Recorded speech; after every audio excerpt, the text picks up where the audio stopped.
welcome to Sunday evening. My name is Luann Pikett, and I am going to give you a little testimony today. A little testimony, and I'm going to read some Bible verses and that kind of tie in with that, and I'm going to sing a few songs for you, and I pray that it will bless you today. So I am titling the name of my live tonight. I am titling it Hearing God's Voice. And this is something that I think as Christians, sometimes we all struggle with this, some more than others, sometimes more than other times, hearing God speak to you and knowing that God is speaking to you. Do you ever struggle with that? And do you ever think, was that God? Was that not God? Well, I'm going to tell you what happened to me this past Saturday. And it starts off with one story and ends in another. So it starts off with I got some extra work this Saturday in my makeup business that I do, makeup and skincare business. I was asked by a friend of mine at church if I would be willing to do the wedding party makeup for a friend of hers. And it worked out that I had that day available and it wasn't far away and I could do it. So I said yes. And so God blessed me with some extra income for that day. And I'm so grateful for that. So it was about 15 miles from my house, which is not too far. So it's in, and I'll tell you locations just because if you know these locations, then you'll be able to picture what I'm talking about. If you're not from here and you have no idea what I'm talking about, just go with it anyway. You may not know these locations, but anybody listening who's local will. So she lives in Cape Coral, and it's interesting. She lives pretty close to one of my friends, who I've only been to that friend's house one time, but she lives near my friend Jody, or it was a few miles away, but in the general direction of that. And so I searched her house, found it, and was headed to her house. Well, I had looked up that day. I always check the weather. Always check the weather every day, see what it's going to be like. Do I need a sweater? Do I need something to be cool? Do I need an umbrella? Do I need, what do I need? So is it going to be foggy? I always check the weather to see what I need. Do I put my hair up because it's going to be so horribly hot, or I let my hair down because it's going to be cooler? It's just, I do it for everything. And it really does. It determines how I dress. It determines what I do with my hair more than anything. Because if it's hot outside, hair on your neck is like a fur coat. So I put it up. I put it up a lot. I put it up a lot here because it's hot a lot here, but that's okay. So I had looked up the location I was heading for her house, but the weather told me rain in the afternoon. And I'm like, ooh, rain in the afternoon. Well, hopefully I won't have to drive much in the rain. Hopefully it's not a terrible downpour. Hopefully it's not. So I don't like to drive in the rain. I don't mind there being rain. I just like to be indoors. So I'm like, ugh, rain. But, it said afternoon. Maybe we'll be done before the rain. So I got to her house at 11 a.m., which is when she asked. I did 5 people's makeups in about 3.5 hours. Not too bad. So I got there. Just as I had gotten there, I felt some little sprinkles. And I'm like, this is an afternoon.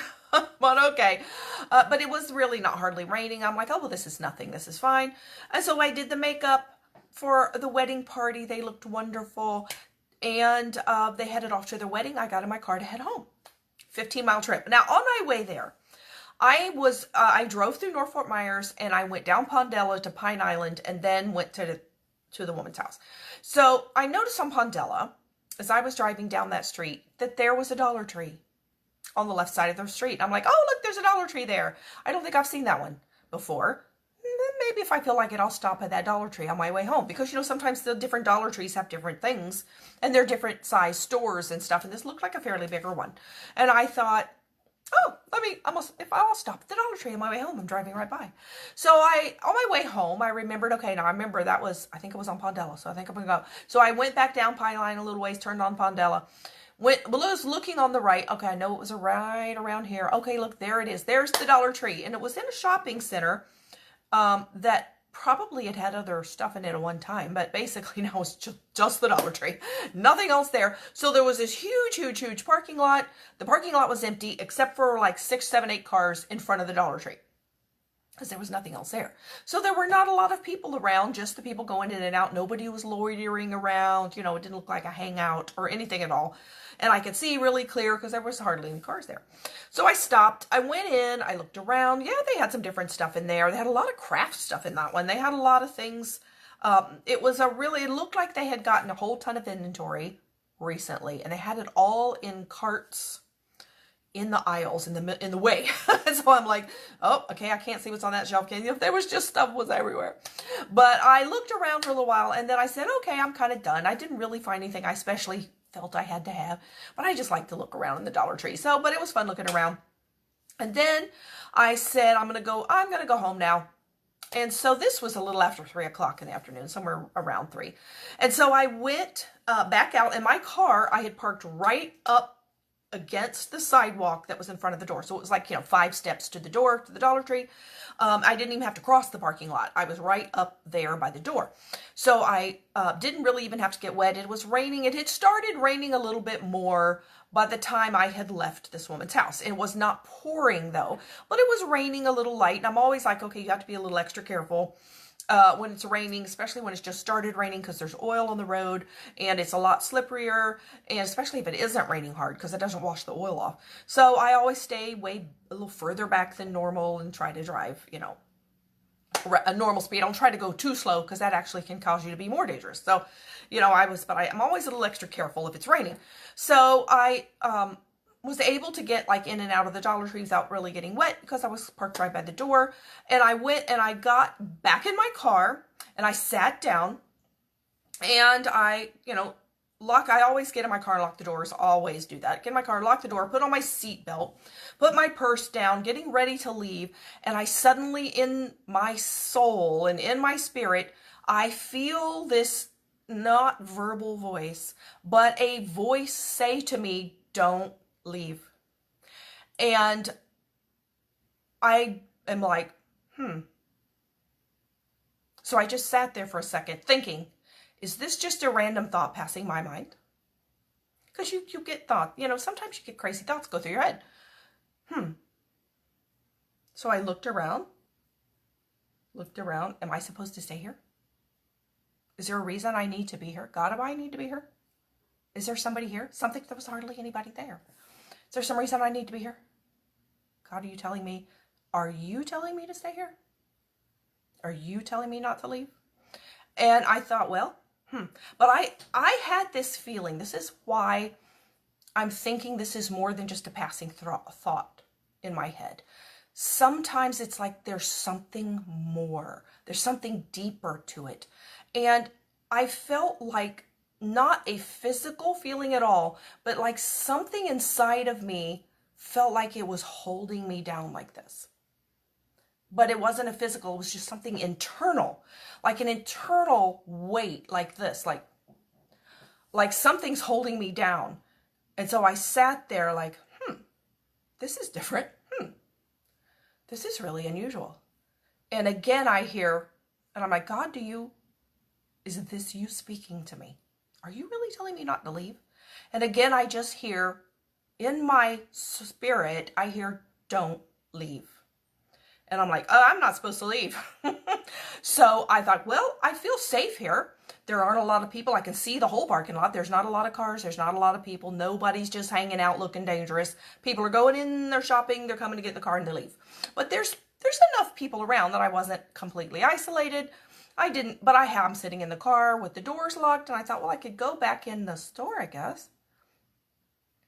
But maybe I'm not supposed to leave the car. I don't know. I thought, well, I'm just going to sit in the car and look at my phone for a while then. Even if it's just a thought in my head, I'll sit here. That's fine. So I took my phone. I sat there for about 10 minutes or so. I scrolled through my phone.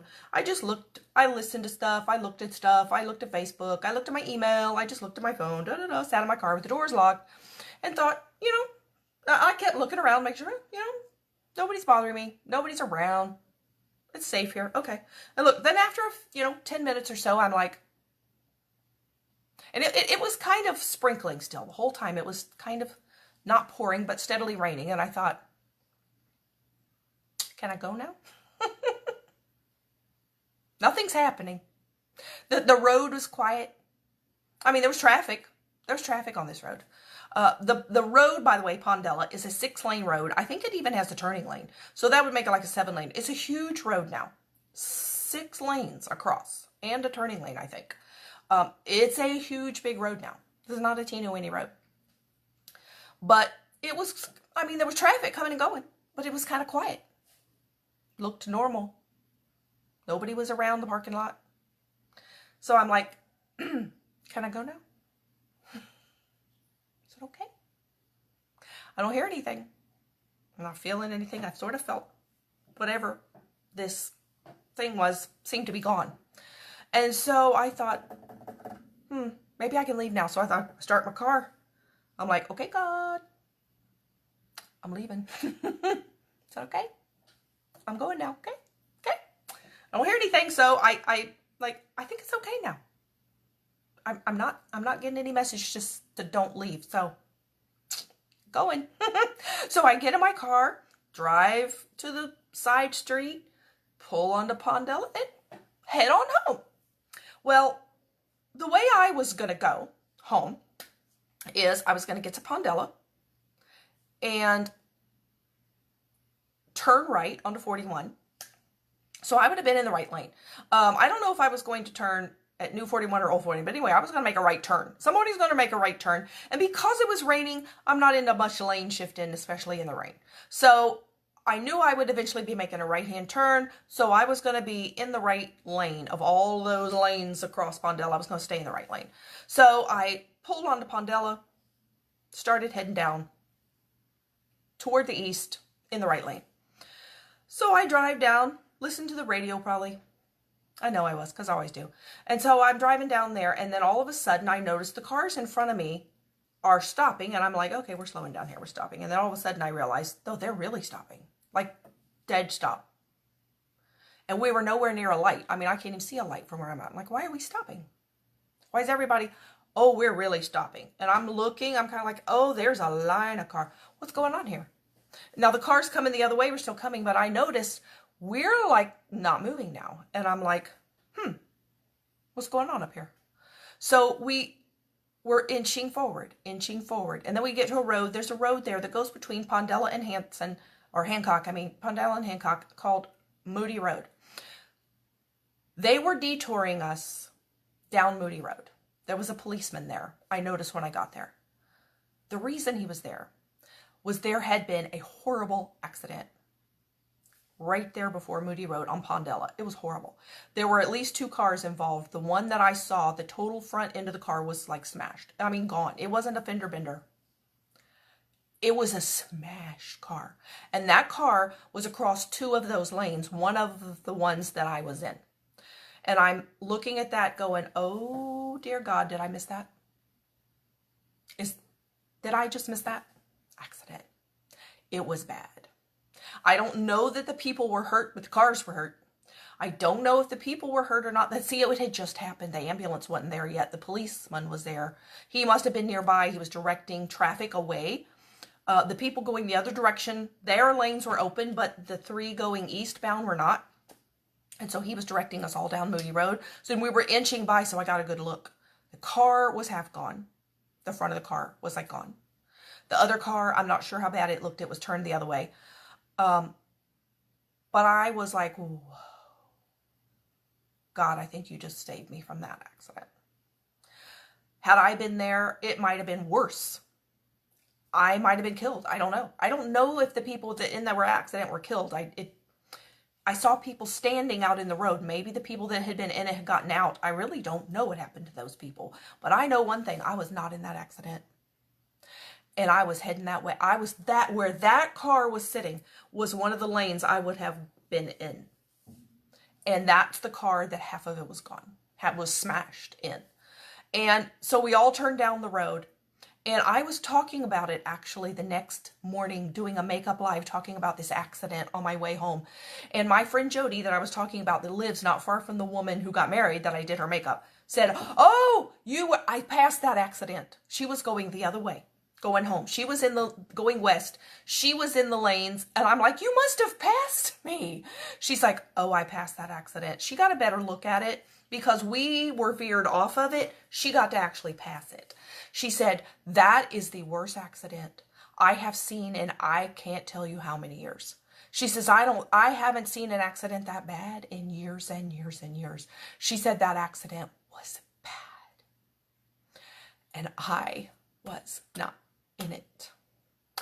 And I sat for quite a while on Moody Road because They steered all of us down there, so it was kind of a parking lot for a while. Took us a while to get off of it.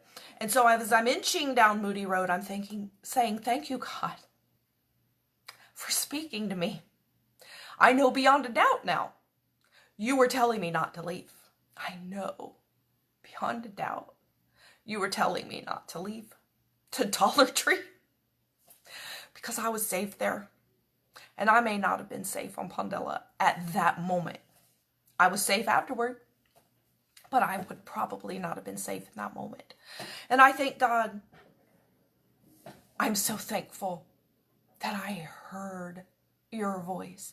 And then I think, do we sometimes miss God's voice? Do we know when we hear God's voice? Do we know it's God's voice? How do we know it's God's voice? And like I said, even I sometimes think, is that God speaking to me? But I think the more you hear God's voice and the more you find out afterward, oh, that was God's voice speaking to me, wasn't it? That was God impressing me, or however it was he was communicating to you. Then you look back at it and say, now if that happens again, I think I'm going to know it's him next time. This is how I believe that you get to know that it's God speaking to you, because you've heard him before. It's the same way how you get to know anybody. If you get a new friend, if you get a new spouse, a new boyfriend, a girlfriend, a new best friend, a new family member, an old family member, if you know somebody's voice, the better you know their voice, the more of a relationship you have with them, the more you will know who they are when they speak to you.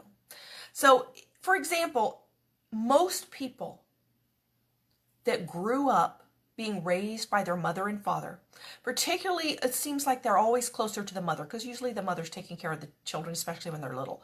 Most people who had a good mother and a faithful mother that was there for them, most people know their mother's voice. I mean, you would know your mother's voice no matter what. But if you had some long-lost cousin that you maybe saw one time and you didn't know them well and they called you, you might go, who is this?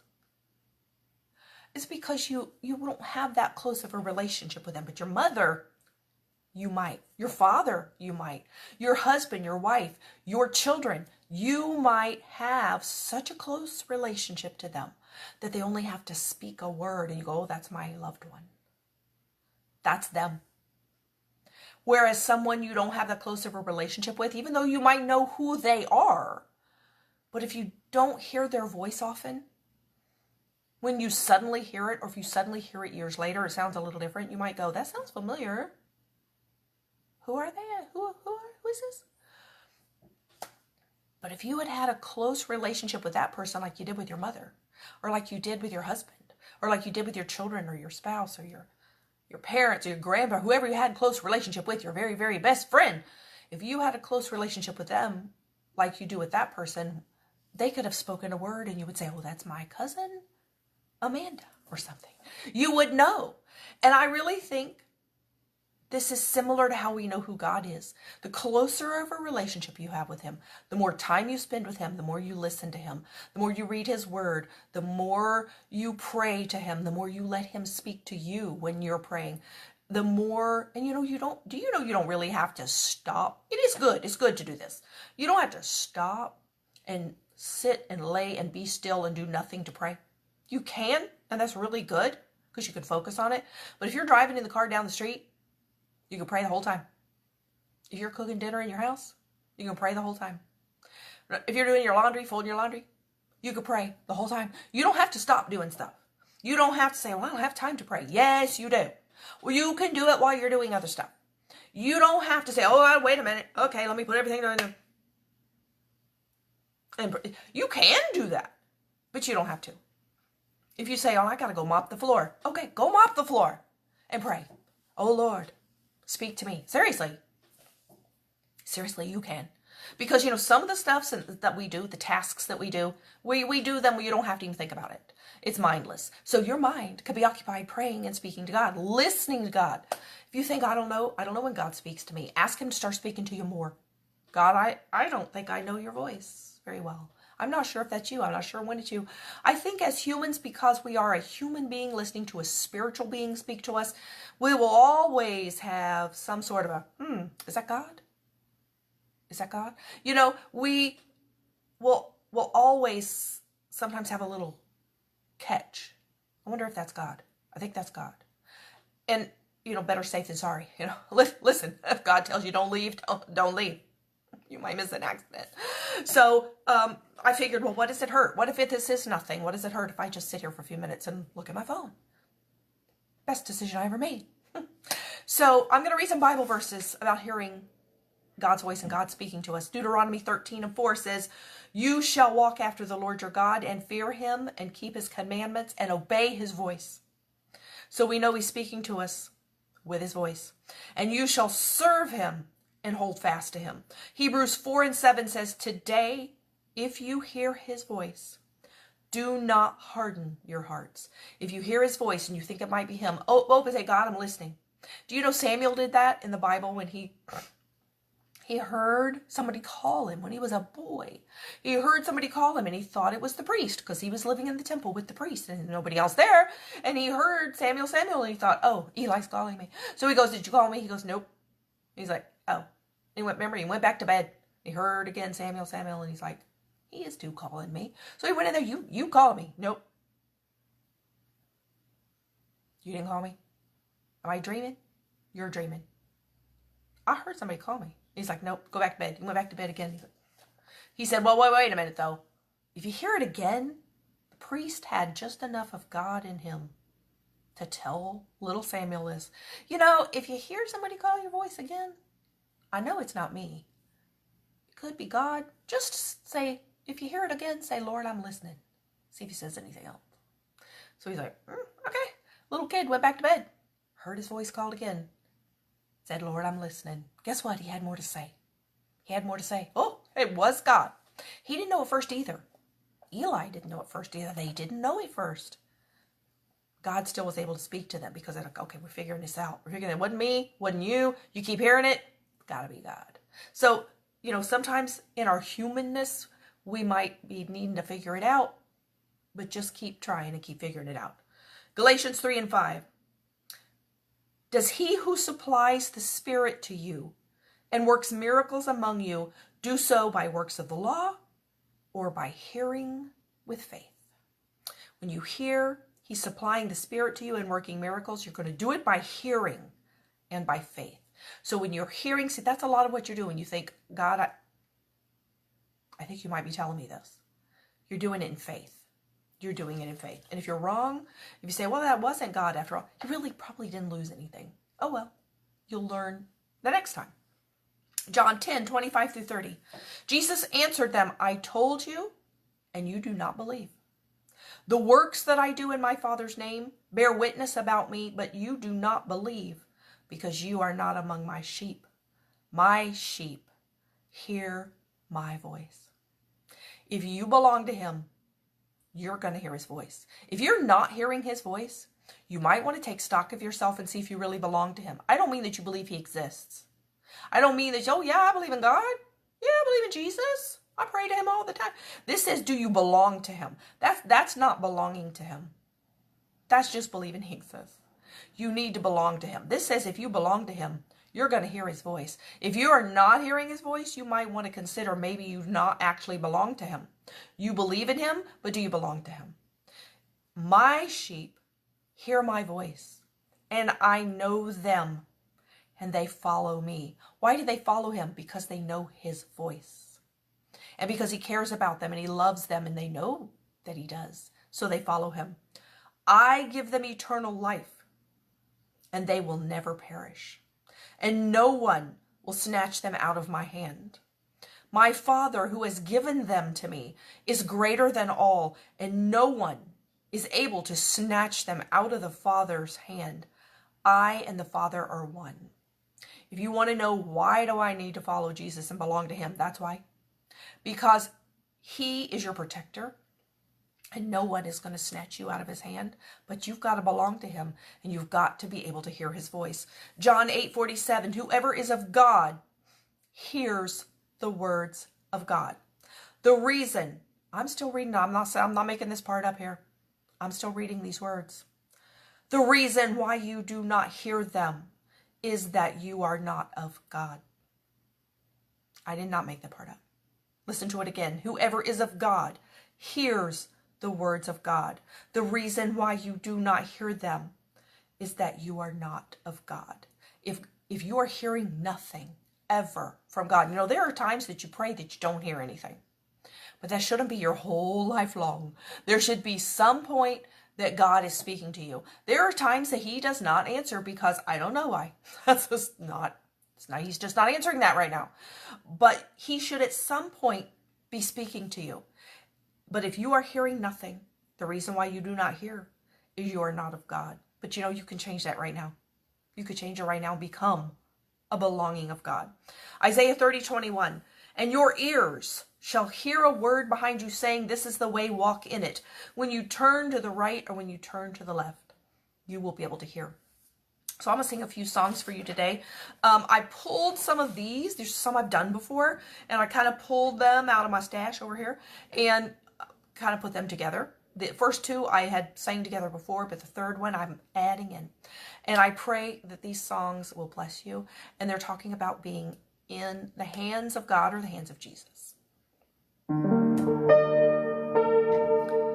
Once my poor and sin-sick soul Christ did every burden roll.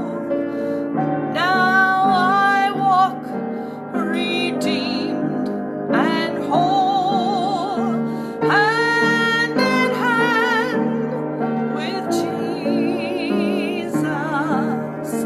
In my night of dark despair, Jesus heard and answered prayer. Now I'm walking free as air, hand in hand with Jesus. From the straight and narrow way, praise the Lord, I must not stray. For I'm walking every day, hand in hand with Jesus. When the stars are backward rolled, and his home I shall behold, I will walk those streets of gold, hand in hand with Jesus. Hand in hand we walk each day, hand in hand along the way, walking thus I will not stray, hand in hand with Jesus. He's been faithful when cold winds were blowing. He's been true when storms have assailed. But this holy love that amazes me is that he loves me even when I fail. Now the hand that covers the mountains and that furnish all the galaxies, that same hand that holds this world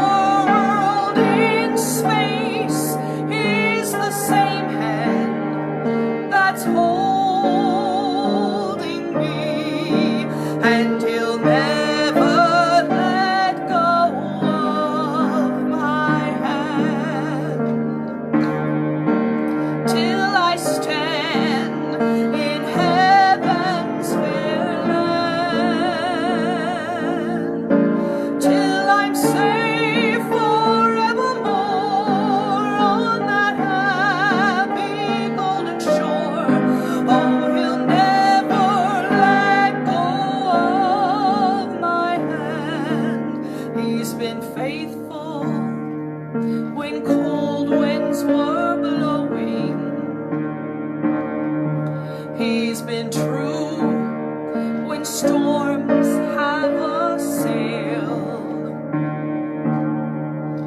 But this holy love that amazes me is that He loves me even when I fail.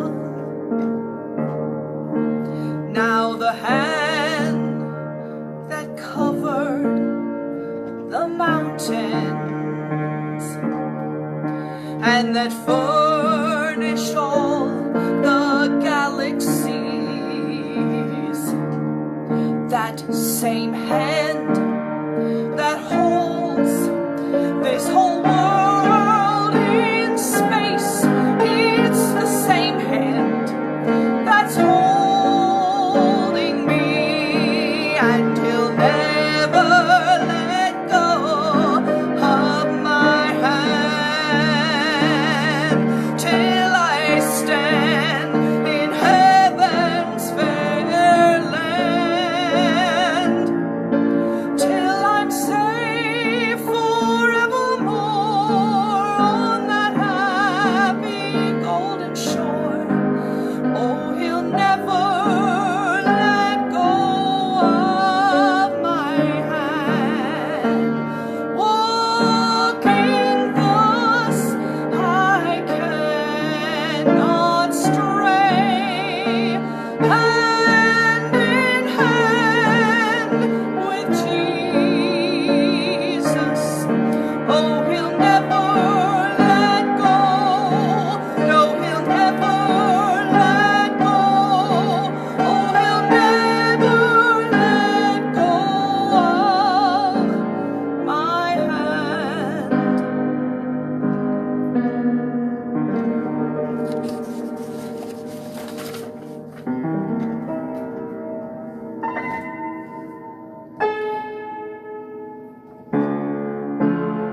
You are here, moving in our midst. I worship you. I worship you. You are here, working in this place. I worship you. I worship you. You are here, touching every heart. I worship you.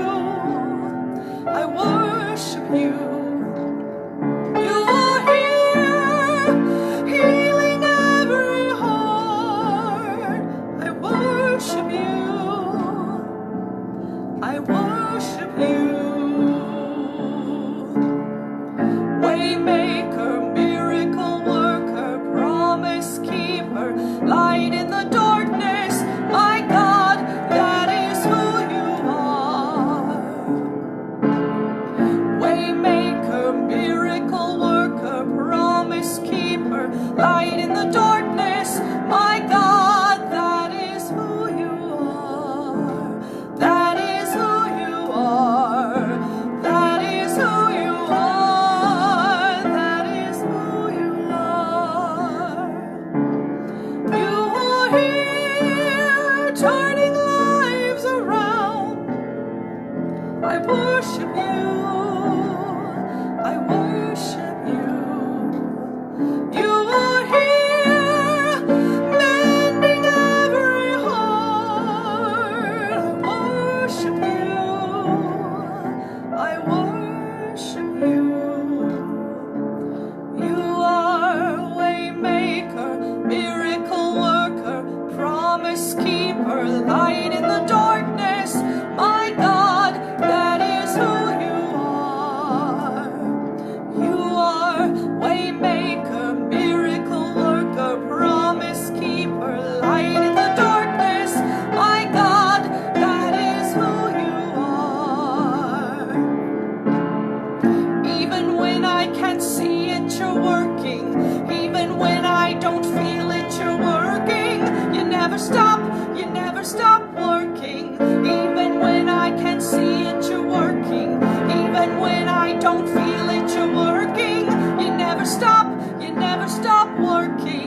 stop working. You never stop working.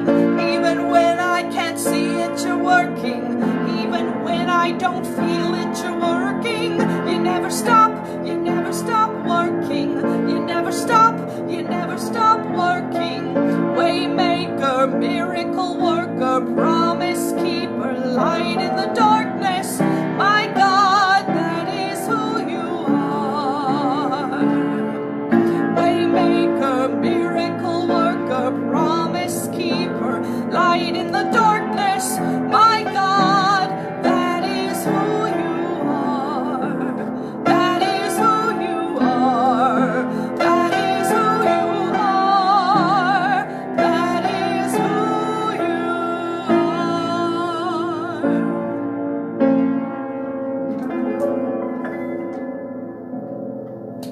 Waymaker, miracle worker, promise keeper, light in the darkness. That is who he is to me. Jeremiah 6:10 says, to whom shall I speak and give warning? He does that. To whom shall I speak and give warning, that they may hear? Behold, their ears are uncircumcised. Whoa, what on earth does that mean? You know what circumcision is. Do we need to circumcise our ears now? That is not what that meant. God instituted circumcision to give them a symbol, and the symbol was supposed to be that you cut away the sin. It was supposed to represent the desire of the flesh and the desire of the flesh to sin. You cut away whatever is against God. It was symbolic. But what he is saying here now is their ears are uncircumcised. What does that mean? Your ears have not cut off the things that it needs to cut off. So what is that doing? What is that doing? You're letting things in. You're letting things into your hearing, or you're just not listening. You're letting things in that are contaminating your hearing. And so you are not hearing God. That can be one of the reasons that you're not hearing. You need to circumcise your ears. How do you do that? It means to cut away the sinful nature. Cut away, not physically, spiritually. Remove things from your life that are contaminating your hearing. It doesn't really mean you're this hearing. It doesn't mean the physical hearing, because usually when I hear God speaking, it has nothing to do with my ears. Not these ears. It has to do with my ears of my spirit, the ears inside of me. And if you have yourself also wrapped up in the things of the world, it's so busy, God could be speaking and you don't hear, because you are letting all this other stuff consume you.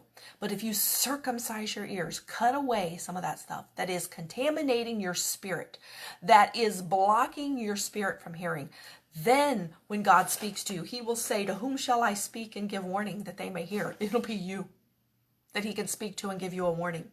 Behold, their ears are uncircumcised. They cannot listen. Behold, the word of the Lord is to them an object of scorn. They take no pleasure in it. If you are not reading the word and having it feed you and bless you, and you're reading it like, you're not receiving it. And you need to cut away the old man, the old nature, so that you can receive it and take pleasure in it. John 5:25. Truly, truly, I say to you, this is great. This right here. This one is great. An hour is coming, and now is here. It's now when the dead will hear the voice of the Son of God, and those who hear will live. If the dead can hear his voice, we who are alive can hear his voice. Psalm 85:8, our final verse says, let me hear what God the Lord will speak. You know, you could pray that. You could pray that. It could be a prayer. Lord, let me hear what you want to speak. Let me hear what God the Lord will speak, for he will speak peace to his people. We're back to peace. That's what he's going to speak to you. If you're not hearing it, say Psalm 85:8, Lord, let me hear what you will speak, for you will speak peace to your people, to his saints. but let them not turn back to folly. This is another verse, I didn't read it last week, that goes with the righteousness and peace go together. If you don't turn back to your folly and you remain in righteousness, God is going to speak peace to you. And not only that, he might speak a warning. He might speak something else. But God will speak to you if you pray. Pray that this week. Lord, let me hear. Let me hear what God the Lord will speak. Let me hear. And let him speak to you. And then if you have a relationship with him, you will know the voice of God like you know your own mother's voice or your own child's voice or your own husband, wife's voice, whoever. You will know the voice of God. You will get closer to that. You will get closer because it's usually not a verbal voice, but you will get closer to being able to say, oh, that was God. Oh, I heard from God. You will get a lot closer to that because it will be familiar to you. You will be a sheep and you will hear his voice. Be very blessed this week. May he speak to you every day this week because he loves you.